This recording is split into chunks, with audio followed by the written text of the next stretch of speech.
ಬೋಲ್ ಬೋಲಿ.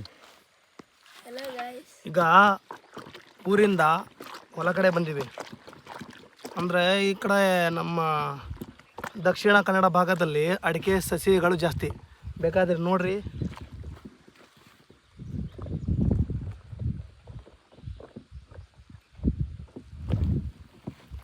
ಈ ಏರಿಯಾದಲ್ಲಿ ಅಡಿಕೆ ಅಂತ ಹೇಳಿದ್ರೆ ಅಡಿಕೆ ನಾಡು ಅಂತಲೇ ಹೇಳೋ ಈ ಏರಿಯಾ. ಇದ್ರ ಇನ್ಕಮ್ ಕೂಡ ಅಷ್ಟೇ ಇಂಪಾರ್ಟೆಂಟ್ ಆಗಿರ್ತದೆ. ನಿಮ್ಗೆ ಇನ್ಕಮ್ ಚೆನ್ನಾಗಿ ಬೇಕಂದರೆ ಇದಕ್ಕೆ ನೀವು ನೋಡೋದು ಮತ್ತು ಸಣ್ಣ ಪುಟ್ಟ ಕೆಲಸ ಮಾಡೋದು ಹಾಗೆ ಇಂಪಾರ್ಟೆಂಟ್ ಆಗ್ತದೆ. ಚಿಕ್ಕ ಮಕ್ಕಳು ಹೆಂಗೆ ಇರ್ತತೋ ಅದೇ ರೀತಿಯಾಗಿ ನೋಡಿ ಸಾಕಿ, ನೀರು ಎಲ್ಲಿ ಬರ್ತದೋ ಇಲ್ಲವೋ ಅದಕ್ಕೆ ನೋಡಿ ಮತ್ತು ಸರಿಯಾಗಿ ಗುಣಿ ಮಾಡಿ ನೀರು ಬರೋದಾಗ ಕರೆಕ್ಟಾಗಿನ ಮಾಡಬೇಕು. ಹಾಗೆ 7 ವರ್ಷದಾಗ ಕಡ್ಡಾಯ ಮಾಡಿದ್ರೆ ಮೊದಲು ಸ್ಟಾರ್ಟಿಂಗಲ್ಲಿ ಫಸಲು ಬರ್ತದೆ ಅಡಿಕೆ. ಈ ಭಾಗದಿಂದಲೇ ಎಲ್ಲ ನಮ್ಮ ಭಾರತ ದೇಶಕ್ಕಿಂತ ಮತ್ತು ಹೊರಗಡೆ ಹೋಗೋದು ಇಲ್ಲಿಂದನೇ. ಈಗ ಶುರುವಾತ್ ಮಾಡಿದ್ದೀವಿ. ಈಗ ಸುಣ್ಣ ಕಲಿಸಿದವಿ ನೋಡಿಲ್ಲಿ ಬಸ್ಕೊಂಡ್ರೆ ದೇಗುಣ ಚಿಮ್ಮ ಪಾಡಿ ದೇಗುಣ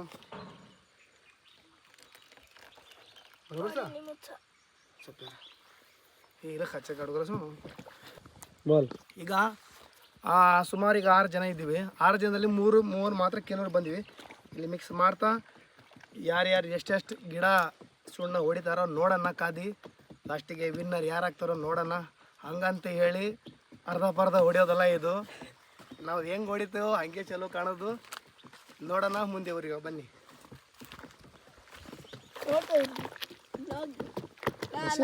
ಗಾಯ್ಸ್, ಕೆಲವರಿಗೆ ಗೊತ್ತುಂಟು ಇದು ಗುಳ್ಳೆ ಥರ ಕಾಣುವಂತಹ ಜ್ವಾಲಾಮುಖಿ ಹೇಗೋ ಕುದಿಯುತ್ತೆ, ಸೇಮ್ ಆ ಥರನೇ ಈ ಸುಣ್ಣದ ಅಂಶಗಳು ಉಂಟು. ಬಹಳ ಇದು ಬಿಸಿ ಆಗಿರುತ್ತೆ ಗಾಯ್ಸ್. ಇದಕ್ಕೆ ಕೈಯಿಂದ ಮುಟ್ಟೋಕ್ಕಾಗಲ್ಲ. ಅದಕ್ಕೆ ಇದು ಗ್ಲವ್ಸ್ ಹಾಕ್ಕೊಂಡು ಅದಕ್ಕೆ ಮುಟ್ಟಬೇಕು ಗಾಯ್ಸ್. ಈ ವಿಡಿಯೋದಲ್ಲಿ ನೋಡುತ್ತಿರುವಂಥ ಪ್ರತಿಯೊಬ್ಬರು ಇದರಲ್ಲಿ ಕಮೆಂಟ್ ಮಾಡಿ ಯಾರು ಇಂತಹ ಸುಣ್ಣವನ್ನು ಕಲಿಸಿ ತಮ್ಮ ಗಿಡಗಳನ್ನು ಹಚ್ಚಿದ್ದಾರೆ ಕಮೆಂಟ್ ಮಾಡಿ. ಸುಣ್ಣ ಅಂದರೆ ಉಪ್ಪು ತಡ್ಕೊಳಕ್ಕಾಗಲ್ಲ ಕಣ್ರಿ. ಅಂಥದ್ರಲ್ಲೂ ಸುಣ್ಣದ ಮಹತ್ವ ಗೊತ್ತಿರೋ ಮಾತ್ರ ಹೇಳ್ತಾರೆ. ಅಂದರೆ ಉದಾಹರಣೆಗೆ ಹೇಳ್ತೀನಿ, ಎಲೆ ಅಡಿಕೆ ತಿನ್ನೋರಿಗೆ ಮಾತ್ರ ಗೊತ್ತು ಸುಣ್ಣ ಎಷ್ಟು ಹಾಕಿ ತಿನ್ಬೇಕಂತೇಳಿ. ಅದೇ ರೀತಿಯಾಗಿ ಕಲಿಸೋರ್ಗೂ ಹಿಂಗೆ ಗೊತ್ತು ಎಷ್ಟೆಷ್ಟು ಹಾಕ್ತಾರಂತೇಳಿ.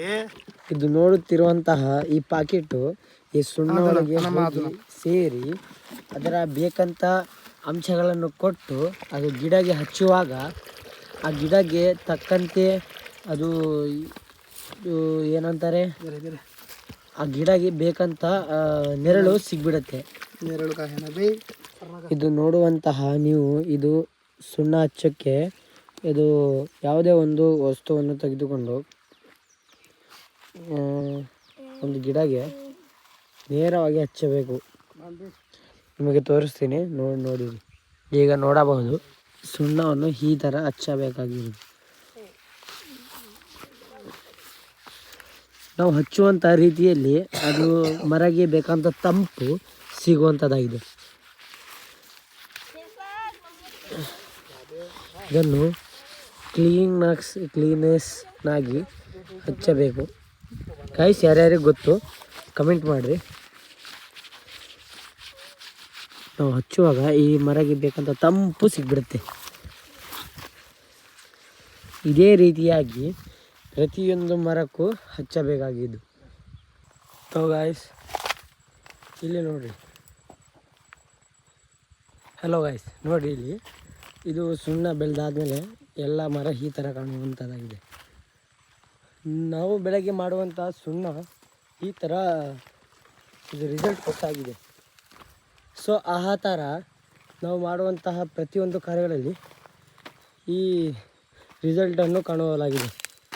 ವಿಡಿಯೋನಲ್ಲಿ ಹಾಗೆ ಇರಿ, ಮುಂದಿನ ಕಾರ್ಯಗಳೆಲ್ಲ ನಿಮಗೆ ತೋರಿಸುವಂತಾಗಿದ್ದೀನಿ.